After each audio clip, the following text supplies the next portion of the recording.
Hello friends, આજે આપણે dry kachori બનાવીશું। આ કચોરી તમે એકવાર બનાવી મહિનાઓ સુધી સ્ટોર કરી શકો છો અને આનો મસાલો કરવાની જ ખૂબી હોય છે। જો આ રીતે તમે મસાલો કરી અને બનાવશો તો તમારી કચોરી એકદમ બહાર મળે તેવી મસાલેદાર અને ક્રિસ્પી બનશે। તો ચાલો જોઈ લઈએ। તો સૌથી પહેલા આપણે મસાલો કરીશું। તો મેં અહીંયા મોટી 2 ચમચી જેટલા આખા ધાણા લીધા છે। એમાં 1 ચમચી વરિયાળી એડ કરીશું। અડધી ચમચી વરિયાળી આપણે રાખી દઈશું, એ આપણે ઉપરથી એડ કરીશું।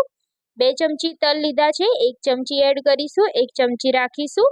1 ચમચી જીરું એડ કરીશું અને આ બધા જ મસાલાને આપણે સરસ રીતે ડ્રાય રોસ્ટ કરવાના છે। તો આ રીતે મસાલાને શેકીશું તો એની સુગંધ એકદમ સરસ આવશે અને આ મસાલાનો ટેસ્ટ એકદમ બહારથી તમે કચોરી લાયા હોય એવી બનશે। એટલે મસાલાને આ રીતે શેકી અને પછી જ આપણે લેવાના છે। તો અહીંયા આપણે મસાલાને વધારે નથી શેકવાના, એકદમ સ્લો ગેસ ઉપર આપણે 2 થી 3 મિનિટ જેવું શેકી લેવાના છે। હલકી એવી સુગંધ એમાંથી આવવા લાગે એટલે આપણે ગેસની ફ્લેમ બંધ કરી દઈશું અને મસાલાને આપણે એકદમ ઠંડા થવા દેવાના છે। મસાલા અહીંયા આપણા થઈ ગયા છે અને ઠંડા પણ મેં કરી લીધા છે। હવે આપણે મિક્સર જારમાં એડ કરી આ મસાલાને આપણે પીસી લેવાના છે। તો અહીંયા મેં મસાલા એકદમ સરસ એવા પીસી લીધા છે। હવે આપણે તેમાં થોડા બીજા મસાલા કરીશું। તો અડધી ચમચીથી ઓછી હળદર, 2 ચમચી કાશ્મીરી લાલ મરચું પાવડર, સ્વાદ મુજબ મીઠું એડ કરીશું, 1 ચમચી ગરમ મસાલો એડ કરીશું અને ચપટી જેટલી હિંગ એડ કરીશું। હિંગથી ખૂબ જ સરસ એવું ફ્લેવર આવશે અને 3 ચમચી આપણે ખાંડ એડ કરીશું। હવે ફરીથી મસાલાને પીસી લેવાનો છે। તો ફરીથી આપણે મસાલા પીસી લીધા છે અને આ રીતનો પાવડર બનાવી લીધો છે। હવે આપણે આમાં બાઇન્ડિંગ માટે આપણે એક સિક્રેટ ઇન્ગ્રેડિયન્ટ એડ કરવાના છે, જેનાથી આ કચોરીનો ટેસ્ટ ખૂબ જ સરસ આવશે। તો ફરીથી મિક્સર જાર લઈ લઈશું અને એમાં આપણે 4 ચમચી જેટલી મગની તળેલી દાળ આવે છે તે લીધી છે અને મેં અહીંયા અડધા કપ જેટલા ગાંઠિયા લીધા છે। તો તેને પણ આપણે પીસી લેવાનું છે। તો અહીંયા તમારી પાસે દાળ અને ગાંઠિયા ના હોય તો તમે એની જગ્યાએ કોઈ પણ ફરસાણ લઈ શકો છો, જેમ કે ચવાણું પણ તમે લઈ શકો છો।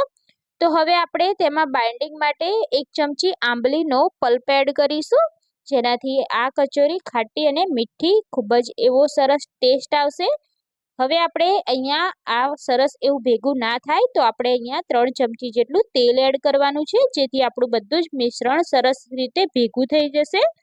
મિશ્રણ અહીંયા ભેગું થઈ જાય એટલે આપણે 1 ચમચી તલ જે રાખ્યા છે એ એડ કરીશું, વરિયાળી એડ કરીશું। અહીંયા મેં થોડા કાજુના ટુકડા કર્યા છે અને થોડા કિસમિસના ટુકડા કર્યા છે, તો એ પણ એડ કરી દઈશું અને બીજી વાર આપણે મિક્સ કરી લેવાનું છે। તો અહીંયા પરફેક્ટ બાઇન્ડિંગ આવવું જરૂરી છે, જો ના આવે તો તમે અહીંયા તેલનો પણ ઉપયોગ કરી શકો છો। હવે આપણે આમાંથી નાના નાના બોલ્સ બનાવવાના છે। તો આ રીતે આપણે બોલ્સ બનાવીશું। તમે જોઈ શકો છો કે મેં એકદમ નાના નાના આ રીતે બોલ્સ બનાવ્યા છે। તો એવી જ રીતે બધા જ બોલ્સ આપણે બનાવી લેવાના છે। તો કચોરી માટે આપણે લોટ બાંધીશું। તો મેં અહીંયા 1 કપ જેટલો મેંદો લીધો છે, એમાં સ્વાદ મુજબ મીઠું એડ કરીશું અને 3 ચમચી આપણે તેલનું મોયણ એડ કરવાનું છે। તો હંમેશા કચોરી બનાવતા હોય ત્યારે તેલનું મોયણ વધારે રાખવાનું, જેથી આપણી કચોરી એકદમ ખસ્તા બને। તો પરફેક્ટ મુઠ્ઠી પડે એટલું આપણે મોયણ આપવું જરૂરી છે। અહીંયા તમે જોઈ શકો છો કે એકદમ પરફેક્ટ મોયણ મેં આપ્યું છે, આ રીતનું મુઠ્ઠી પડવું જોઈએ। હવે આપણે તેમાં પાણી એડ કરી અને કચોરીનો લોટ બાંધવાનો છે। તો મેં અહીંયા થોડું નવશેકું ગરમ પાણી કરી લીધું છે। તો થોડું થોડું પાણી એડ કરતા જઈ આપણે પરફેક્ટ એવો કચોરીનો લોટ બાંધી લેવાનો છે। તો અહીંયા આપણો લોટ સરસ એવો બંધાઈ ગયો છે। હવે આપણે લોટને ઢાંકી અને 10 મિનિટ જેવું રેસ્ટ આપીશું, જેથી આપણો લોટ એકદમ સરસ એવો સેટ થઈ જશે। તો લોટને રેસ્ટ આપવો ખૂબ જ જરૂરી છે। તો હવે આપણે તેને ઢાંકી દઈશું।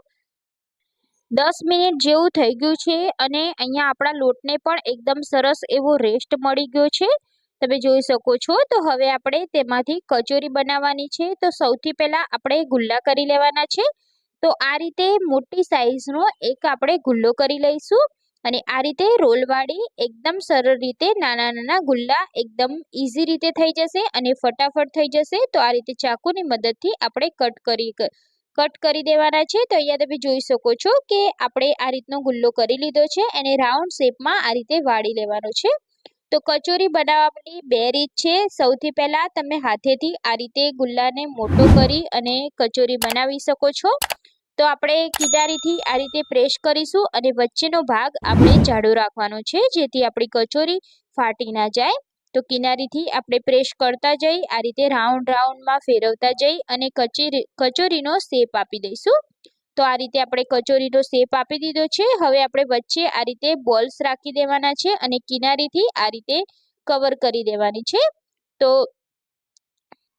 આ રીતે તમે એક બે કચોરી બનાવશો એટલે પરફેક્ટ રીતે અહીંયા તમારો કચોરી બની જશે। અને જ્યાં પણ તમને લાગે કે કચોરી બરાબર નથી થઈ ત્યાં તમે આ રીતે સેટ કરી શકો છો અને આ રીતે ગોળ વાળી અને કચોરીને સેટ કરી લેવાની। તો ફરી એકવાર આપણે જોઈ લઈશું કે કચોરીને હાથમાં આ રીતે ગુલ્લું રાખી અને એની કિનારીથી મોટું કરતું જવાનું છે। તો મેંદો હોવાથી મોટું કરવામાં વધારે મહેનત લાગે છે, પણ આ રીતે તમે હલકા હાથે મોટું કરશો તો આ રીતે કિનારીથી આપણે ખેંચતા જઈશું અને કચોરીનો એક ગોળ શેપ આપણે કરી લેવાનો છે। તો આ રીતે શેપ થઈ જાય એટલે આપણે તેમાં જે બનાવેલો મસાલાનો બોલ્સ રાખી ઉપરથી આ રીતે કવર કરી દેવાની છે અને વધેલો લોટ હોય તે આપણે કાઢી લેવાનો છે।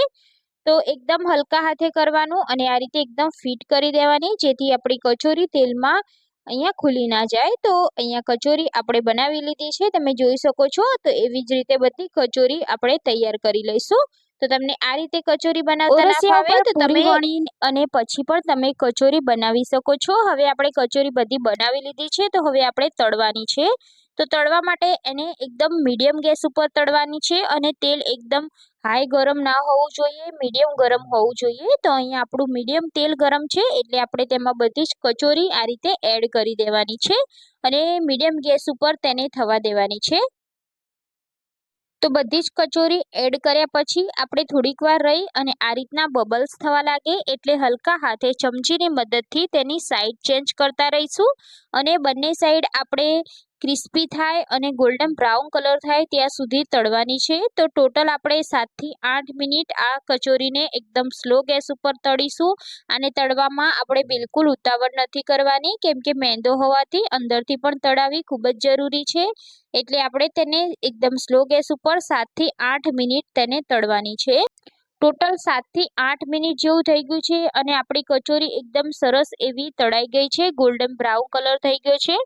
તો હવે આપણે કચોરીને બહાર કાઢી લેવાની છે અને તેને ઠંડી કરી લેવાની છે અને એવી જ રીતે આપણે બધી જ કચોરીને અહીંયા તળી લઈશું।